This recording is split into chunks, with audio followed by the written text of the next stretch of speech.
Shalom dan salam sejahtera untuk kita semua. Sebelum kita membuka Alkitab kita, terlebih dahulu kita berdoa. Kita berdoa.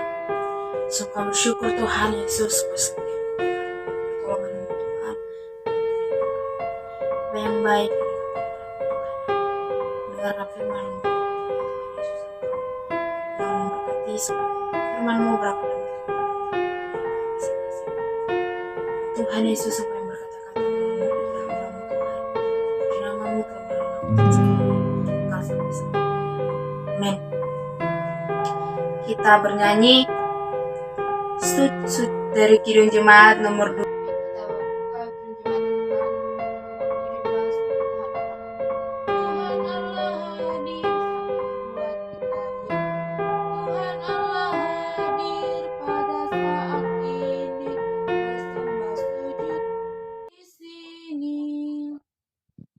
Diam dengan hormat, tubuh serta jiwa, tunduklah menghadap Dia. Marilah umatnya, hatimu serahkan dalam kerendahan. Firman Tuhan yang dapat kita dengarkan, kita boleh membuka Alkitab kita di Roma 8 ayat 1-8. Sekali lagi Roma 8 ayat 1-8. Yang judulnya atau perikopnya hidup oleh Roh. Demikianlah sekarang tidak ada penghukuman bagi mereka yang ada di dalam Kristus Yesus. Roh yang memberi hidup telah memerdekakan kamu dalam Kristus dari hukum dosa dan hukum maut. Sebab apa yang tidak mungkin dilakukan hukum Taurat karena tak berdaya oleh daging telah dilakukan oleh Allah dengan jalan mengutus anaknya sendiri dalam daging, yang serupa dengan daging yang dikuasai dosa. Karena dosa, ia telah menjatuhkan hukuman atas dosa di dalam daging, supaya tuntutan hukum Taurat digenapi di dalam kita yang tidak hidup menurut daging, tapi menurut Roh. Sebab mereka yang hidup menurut daging memikirkan hal-hal yang dari daging, mereka yang hidup menurut Roh memikirkan hal-hal yang dari Roh. Karena keinginan daging adalah maut, tetapi keinginan Roh adalah hidup dan damai sejahtera. Sebab keinginan daging adalah perseteruan terhadap Allah, karena ia tidak takluk kepada hukum Allah. Hal ini memang tidak mungkin baginya. Mereka yang hidup dalam daging tidak mungkin berkenan kepada Allah. Yang menjadi tema dalam khotbah ini yaitu hidup oleh Roh, atau dalam bahasa Batak dikatakan merpangala humar guru tutongi. Pentakosta kedua yang artinya sejarah lahirnya iman kekristenan.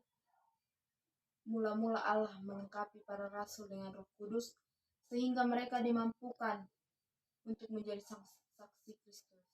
Dan turunnya Roh Kudus kepada kita di 2 kali kita merayakan, dan ada beberapa alasannya. Yang pertama, dikatakan di hari yang pertama itu disitulah pengetahuan kita diajarkan apa itu kebangkitan Yesus Kristus.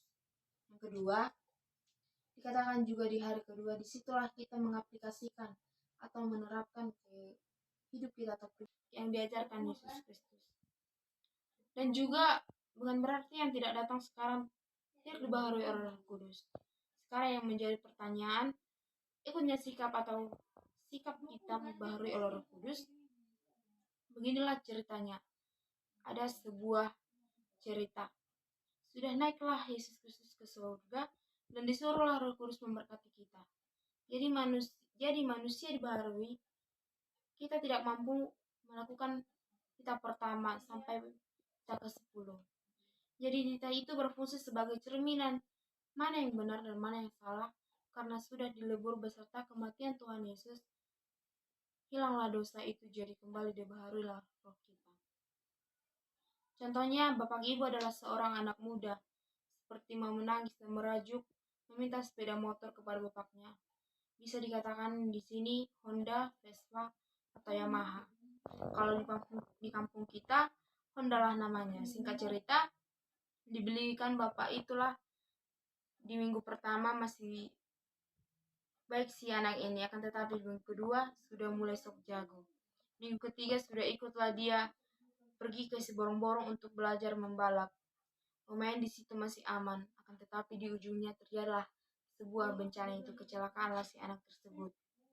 Patahlah kakinya dan lebih parahnya di bagian lututnya. Karena kebetulan baru datang sertifikasi bapaknya untuk setahun. Dibawalah dia ke Singapura dan selama di Singapura adalah mereka sebulan pengobatan. Lekas sembuhlah kakinya itu, menurut dokter ahli tulang atau ortopedi, diprediksilah lagi sudah baguslah lututnya itu, karena jagonya medis sekarang ini. Sudah normal lah, jadi diperintahkan dokter tersebutlah dia berjalan. Pertama-tama dia takut sambil menangis. Lalu si bocil ini berkata, sakitnya, sakitnya. Padahal prediksi dokter sudah sembuh. Siap itu melaporlah bidan ini, diberikan dulu padanya obat sakit. Akan tetapi dokter tak memperbolehkannya, katanya. Ujung-ujungnya dia tak akan mau berjalan, kata dokter tersebut. Jika ingin kau kembali berjalan seperti biasanya, harus kau tahankan sedikit sakitnya. Ujungnya, si bocil ini berlatihlah. Di hari pertama, dia berlatih dengan pelan-pelan, dan di hari kedua dan di hari ketiga berhasillah dia. Jadi arti ilustrasi itu, kita sudah dibaharui, akan tetapi jikalau kita tidak mau belajar dari kesalahan, tidak mau capek atau tidak mengikuti kemauan atau untuk tidak mengikuti kemauan daging kita, jadi dikatakan tadi sama Parhalado sermon, udahlah amang, jika sedikit nanti jemaat yang datang tidak apa-apa. Ayat ini bukan hanya untuk jemaat, akan tetapi untuk kita semuanya yang ada di tempat ini. Jika sudah dibaharui tetapi tidak belajar untuk tidak mengikuti kemauan daging, sama saja nol. Jadi tidak ada yang setelah itulah Amang Inang sekalipun ikut pada hari ini di sini, pulang dari sini. Jadi ayat ini si Paulus lah yang menuliskan ke jemaat yang ada di Roma. Karena banyak di sana persoalan, banyak orang yang diperbudak untuk nafsu dagingnya. Jadi teringat hatiku, datanglah Paulus ke Roma, supaya datang juga ke tempat kita ini, atau ke gereja ini. Cocoklah dengan kata-kata ini. Di suratnya ini sudah 20 tahun si Paulus jadi pengkhotbah yang jago. Lebih jago dia dari semua yang kita pikirkan. Coba kita bayangkan dulu siapa yang lebih jago. Eforus yang paling jago, yang baik juga perilakunya. Lebih jago dari situlah si Paulus. 10 tahun dia berkhotbah, sudah mantap sekali pribadinya. Pasal 7 sampai 14 sampai habis kita bisa baca secara responsoria yang kaum bapak pertama. Jadi, apa pergumulan kita masing-masing? Jika dikatakan si Paulus ini bukan yang kusuka, itu yang kulakukan. Kutanya aku bentak istriku, itu tidak baik. Begitu akan tetapi, kenapa kusentak? Sudah tahu aku salahnya suamiku, kenapa harus kuhina-hina? Kubawakan juga sama adik-adiknya sama mertua juga. Kalau hatiku ini sering dibilang begitu, selalu menyesal di akhir. Pernah nyaklin menyesal yang kecil-kecil pun, itulah mahalnya ayat kedua ini.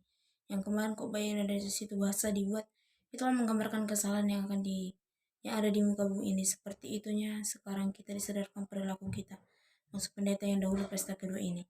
Bagaimana akan membawakan kepada diriku Roh Kudus itu biar ikut aku terpanggil. Jadi contoh lucu, si bocil maunya kita pertama kesakitan, nomor dua kan daging itu nyaman. Demikianlah firman Tuhan. Kita berdoa. Terima kasih Tuhan buat firman-Mu pada hari ini yang dapat kami dengarkan, yang dapat kami renungkan. Biarlah firman-Mu menjadi berkat dan berbuah dalam hidup kami. Terima kasih Tuhan Yesus. Haleluya.